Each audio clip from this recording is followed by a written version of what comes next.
আসসালামু আলাইকুম প্রিয় দর্শক, আমি রয়েছি পাবনা জেলার চাটমোহর উপজেলার মূলগ্রাম ইউনিয়নের সুই গ্রামে। ওনাকে দেখতে পাচ্ছেন, উনি হচ্ছে সুই গ্রামের মানুষ যারা বা আশেপাশের মানুষ যারা তারা চিনতে পারবেন।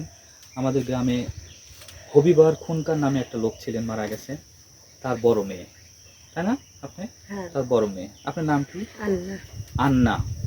এই আন্না আপা আমাদের গ্রামে বাস করে। ওনার হাজবেন্ডের বাড়ি কোথায়?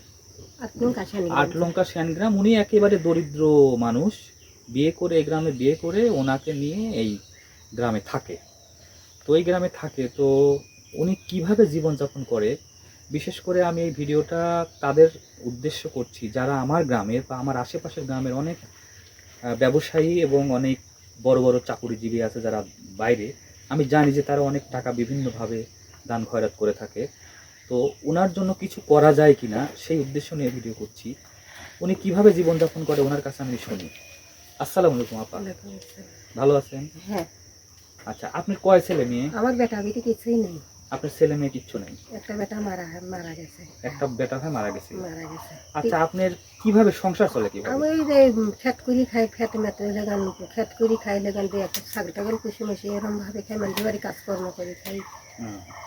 তো আপনি যে যে বাড়িতে থাকেন, এই বাড়িতে দেখতে পাচ্ছি চতুর্দিকেই ভাঙা বেড়া। এই ঘরটা কি অবস্থা বলেন তো? এই ঘরটা হলে কেন যে শিলে ফেলে কেন শিলে কুটি থুয়ে গেছে, শিলে ভেঙে গেছে। মানে আপনার এখন অভাব কি? অভাব আমারে বেটা নেই বিটি নেই, আমারে কামাই রোজ করে দেওয়ার মতন লোক নাই। আমরা কি করে চলবো? আমারে চলার মতন তো ব্যবস্থাই আমার। আপনি ঘরটা সারতেছেন নাকি? ঘরটা সারবো, টাকা পয়সার দরকার। টাকা পয়সা জলকাল মানুষ সহায়তা করে তাহলে আমি তো সারতে পারি। আচ্ছা, আপনার বাড়ি কি বিদ্যুৎ আছে? না, আমার বাড়ি বিদ্যুৎ নাই, কারেন্টও নাই। না। তাহলে রাত্রে ঘুমান কেমনে? এই রাইত কাজ দিয়ে মানুষ বাড়িতে লাইট চার্জ দিলে এসে ঘুমাই। রাইত তো আলো দেয়, কিন্তু বাতাসের জন্য কি করেন? বাতাস নেই, পাহাটা পাতেই বাতাস নেই। প্রিয় ভিউয়ার্স, শুনলেন যে ওনার যে ঘরটার অবস্থা খুবই খারাপ, সাথে হচ্ছে ওনার বাড়িতে বিদ্যুৎ নাই। এই যে গরম চলছে, এই গরমের মধ্যে আমাদের যখন বিদ্যুৎ চলে যায় যদি 10 মিনিট আধা ঘন্টার জন্য, তাহলে আমরা কতটা হতাশাগ্রস্ত হয়ে যাই এবং আমরা থাকতে পারি না, আমাদের কি কষ্ট হয়। এবং উনি মাসের পর মাস বিদ্যুৎ ছাড়াই বাড়িতে বসবাস করছে। ওনার বিদ্যুৎটা নেওয়ার মতো কোনো ক্ষমতা নেই।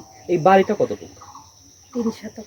3 শতক। এই 3 শতক জায়গা উনি, ওনার হাজবেন্ড কামলা দিয়ে উনি হচ্ছে মানুষের বাড়ি কাজকর্ম করে এই 3 শতক জায়গা কিনেছে। এইটুকুই তার সম্পদ।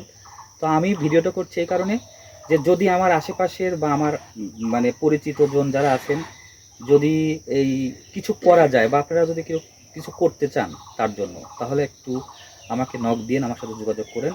আর আমি তার ঘর বাড়ির মধ্যে কি আছে না আছে আমি একটু দেখানোর চেষ্টা করব। আপনারা দেখবেন, দেখে বুঝতে পারবেন সে কতটা অসহায় জীবনযাপন করে। প্রিয় দর্শক, দেখতে পাচ্ছেন একটা চার্জার লাইট। এই যে লাইট, চার্জার লাইট, এই লাইটটা মানুষের বাড়ি থেকে চার্জ দিয়ে নিয়ে এসে এভাবে ঝোলায় রাখছে। এটা হচ্ছে তার রাতের বেলার আলো। এবং এই ঘরগুলো আমি বেড়াগুলো দেখাচ্ছি, দেখেন বেড়াগুলোর কি অবস্থা। এই যে ভাঙাচোরা, এই দেখেন কি আছে ঘরের মধ্যে। আমি পুরা ঘরটা আমি করতেছি। এই হলো তার সম্পদ। আর এই যে দেখেন, উনি হচ্ছে গরম লাগে এই যে পাখা দিয়ে বাতাস দিচ্ছে, ওনার কোনো বিদ্যুৎ নাই, সারা বছর এভাবে চলে। এই যে গরম গেল, এই গরমের মধ্যে কিন্তু এইভাবে চলছে, তার কোনো নেই। যদি কোনো হৃদয়বান ব্যক্তি শুধু ওনার বিদ্যুতের ব্যবস্থাটা করে দিতে পারতেন, তাহলে উনি আল্লাহর কাছে খুব দোয়া করতো তার জন্য। শুধু কারেন্টের ব্যবস্থাটা যদি কেউ করে দিতেন ওনাকে, তাও হতো। আর ঘরের চালা যেহেতু ফুটা, পানি পড়ে, যা সেই কারণে দেখেন পলিথিন দিছে, এখানে পলিথিন দিছে, পলিথিন দিয়ে পানি করার চেষ্টা করতেছে। এই যে দেখেন, এই যে ভাঙা চোরা এই অবস্থা। এই যে দেখতে পাচ্ছেন তার বাউন্ডারি ওয়াল, এটা হচ্ছে বাউন্ডারি ওয়াল, এইটা দিয়ে বাউন্ডারি দেওয়া খেজুরের পাতা দিয়ে। এই যে কি ভাঙা চোরা দেখেন। এটা হচ্ছে রান্নাঘর, ওনার একটা চুলা, এই যে হাঁড়ি আর পাতিল, এই যে দেখেন তার রান্নাঘর।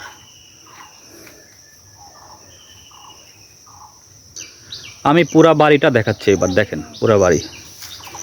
এই যে বাড়ি, এই যে তার ঘর, এই যে ঘরের উপরে দেখেন ইট দিয়া দেয়া আছে, মানে ভেঙে চলে গেছে এই ঘর। এই যে ঘরের পিছনের অংশ, এই যে দেখতে পাচ্ছেন ঘরের পিছনের অংশ।